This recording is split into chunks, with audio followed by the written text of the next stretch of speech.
Ina Podcast.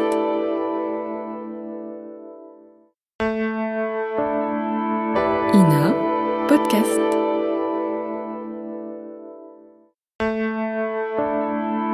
Ina Podcast.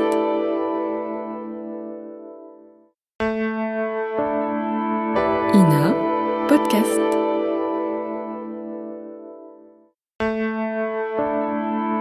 Ina Podcast.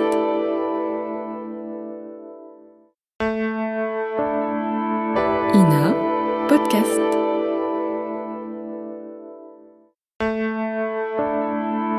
Ina Podcast.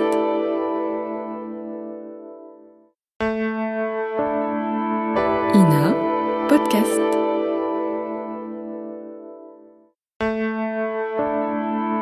Ina Podcast.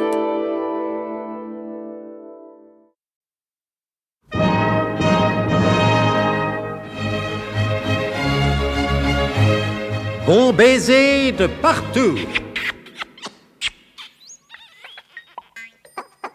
Une émission secrète de...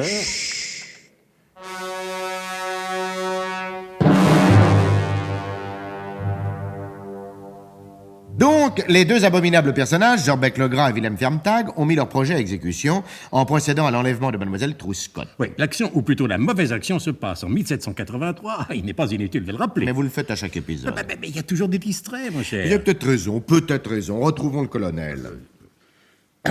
Eh bien, Birnemauve, je vous écoute. Mais je vous ai tout dit, mon colonel. Non, Birnemauve. Mais si, mon colonel. J'étais en train de me promener avec Mademoiselle Truscott quand j'étais assommé. Dès que j'ai repris mes esprits, je suis revenu ici, où l'on m'apprend que Mademoiselle Truscott a disparu. Alors, je vous ai tout dit, mon colonel. Non, Birnemauve, non. Et vous me comprenez très bien. Non, mais je vous assure, mon colonel. Vous m'avez tout dit, sauf les mobiles qui vous ont poussé à proposer cette promenade à Mademoiselle Truscott. Mais écoutez, mon colonel... J'attends vos explications, Birnemauve. Ah, et puis-je me permettre, mon colonel? Nous perdons un temps précieux au lieu de nous lancer sur les traces des ravisseurs de Mademoiselle Truscott. Je sais ce que nous avons à faire. C'est-à-dire rien pour l'instant. Étant donné que nos chevaux sont fourbus et qu'il n'y en a pas d'autres pour les remplacer. Ah, c'est vrai. Je n'avais pas pensé à cela. Vous avez donc tout le temps, mon cher Birnemauve, n'est-ce pas, de répondre à mes questions. Pourquoi vous promeniez-vous avec Mademoiselle Truscott? Nous ne faisions rien de mal, mon colonel. Je l'espère bien. Nous nous promenions comme cela, en toute innocence. J'avais estimé que vous aviez été peut-être un peu sévère avec elle. Je ne voulais pas la laisser seule et mélancolique alors que le soir tombait. Vous l'aviez obligée pendant tout le jour à voyager en compagnie du révérend père Peau-de-Murge. Mais insinueriez-vous, mon fils, que je suis de mauvaise compagnie? De Jésus, naturellement. Oh non, non, certes pas, mon père. Seulement, Mademoiselle Truscott est une jeune femme. Ah, et alors? Vous m'avez entendu, Birnemauve? Le révérend père a dit, et alors? Et alors? Et alors? Eh bien, et alors? La conversation d'un ecclésiastique, même quand il porte ce ravissant habit d'abbé de cour, peut paraître quelque peu grave à une jeune femme. Bref, vous lui avez raconté les gaudrioles. Oh, mon colonel, comme si je pouvais avoir le cœur à ça dans la situation où nous nous trouvons actuellement. Ou la gaudriole, ce n'est pas une question de situation. Regardez le professeur. Est-ce que ça l'a gêné, le moins du monde? Non, écoutez, le professeur est le professeur. Je sais me conduire en gentilhomme. Oui, ce que les femmes appellent se conduire en gentilhomme est bien souvent fort différent de ce que nous entendons nous autres par cette expression. Je vous trouve bien amer, mon fils. Réagissez, mon colonel. Oh, les cœurs, monsieur le chevalier! Sensible aux objurgations du révérend père, le chevalier de Guerlas se reprit. Il fit passer son sduc avant son cœur. Alors, dès que les chevaux seront en état de reprendre la route, nous partirons. À la recherche de Mademoiselle Truscott? Non, enfin, pas directement. À la recherche du professeur. Il ne peut être qu'à Paris. Et pendant ce temps-là, à plusieurs lieues de ce relais de poste, Willem Fermtag demandait à Zorbeck Legras... Et maintenant, que faisons-nous, Zorbeck? Direction Paris. Verstand, Zorbeck, nach Paris! Nach Paris! Et les deux équipages, Zorbeck Legras conservant quelques heures d'avance sur le colonel, prirent la direction de la capitale du royaume. Ce voyage se déroula sans incident. Et c'est pourquoi nous en venons directement à l'instant où le colonel et ses bras droits contemplent depuis les hauteurs de Saint-Cloud, Paris, la grande ville. C'est le moment que choisit Tifris pour s'exclamer. Ah, ça y est, mon colonel, c'est coup-ci on arrive. J'aperçois la tour Eiffel. Il était temps, j'avais plus de rhum dans mon tonneau. La tour Eiffel? Je vois rien, moi. C'était une blague, monsieur Tunoulet, je vous ai eu, hein. Alors, avec les facéties du rayon démonter le temps, vraiment, t'es frise. Et pas une blague à faire. Oui, eh ben, ce qui est pas une blague, mon colonel, c'est que j'ai plus une goutte de rhum dans mon tonneau, alors. Oui, bah ça, on s'en fout. Le colonel, on l'a entendu, était d'assez méchante humeur. Ils s'installèrent comme ils le purent dans un hôtel de la capitale.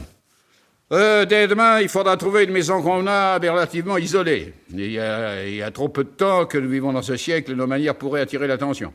Paris fourmi d'espions, c'est pas le moment de nous coller sur les bras une mauvaise affaire. Vernemauve, Mon colonel? vous, dont les manières et le vocabulaire un peu précieux s'accordent parfaitement aux mœurs de ce siècle, vous cherchez de trouver cette maison.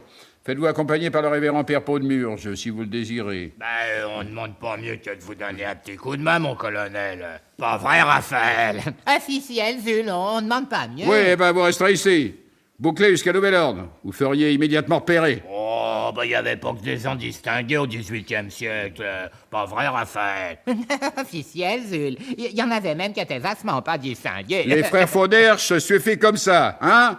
Burnemauve, Oui, mon père. oui. Exécution. Et Gédéon Burnemauve, suivi du révérend père Paudemurge, quitta l'hôtel, arrivé près des jardins du Palais Royal. Gédéon Burnemauve dit... Mais mon père... Qu'y a-t-il, mon fils? Eh bien là-bas, avec une femme à chaque bras. Des femmes? Non, vous voulez dire des créatures? Non mais il n'importe, mon père. N'est-ce pas le professeur Slalom Jérémie Ménerlache en personne? Attendez, mais oui. Regardez. Mais oui. Oh, merci, mon Dieu, de m'avoir écouté dans votre infinie bonté. Ah, vous remerciez Dieu d'avoir procuré 2 créatures à cet énergumène hérético-nucléaire? Non, je le remercie de nous avoir permis de retrouver la trace du professeur. Plus tard, l'abbé, les actions de grâce. Il s'agit de ne pas perdre le professeur de vue. Et avec cette foule, ça va pas être facile. Pardon, madame. Je vous prie de m'excuser, monsieur. Où est-il, vous le voyez? Attendez, oui, là-bas, il me semble, oui. Oui. Ah, je le vois. Oh là, faquin! Place! Est-ce que vous suivez, l'abbé? Je suis toujours les voies de la Providence, bien qu'elles soient parfois fort impénétrables. Vous allez voir qu'il va nous échapper! Mais non, priez, mon fils, et vous serez exaucé. Je vous invite, beau gentilhomme. Vraiment, mademoiselle, ce n'est pas le moment. Vous voyez bien que je suis avec mon confesseur. Oh, ça fait rien, je peux prévenir une amie. Oh, Morès. Mais qu'est-ce que vous voulez avec votre habit d'abbé de cour? Vous ne faites pas très sérieux, n'est-ce pas? Les prêtres ouvriers, ce n'est pas le genre ici. Et ce coup-ci, ça y est, nous l'avons perdu. Non, je l'ai vu entrer dans ce bâtiment. Eh bien, allons-y, dépêchez-vous, l'abbé, dépêchez-vous, quoi! Où allez-vous? Eh bien, nous avons aperçu un ami qui entrait. Nous voudrions le rencontrer. Le regret, messeigneurs, c'est l'entrée des artistes. Et monsieur l'intendant n'a prié de n'y laisser entrer personne. Mais notre ami n'est pas un artiste. C'est qu'il a ses petites et ses grandes entrées. Vous n'en avez point, et je ne puis vous laisser passer. Voilà, mon colonel. Nous n'avons pas pu entrer. Fort bien. Nous irons au théâtre ce soir. Nous verrons bien.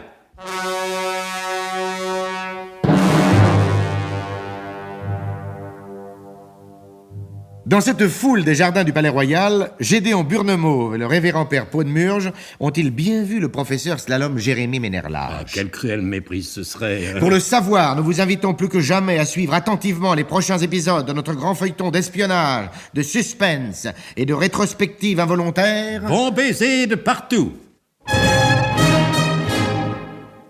C'était Bon baiser de partout. Une émission secrète de... Pierre Dac et Louis Rognoni. Décryptage et mise en code, Jean-Wilfried Garrett.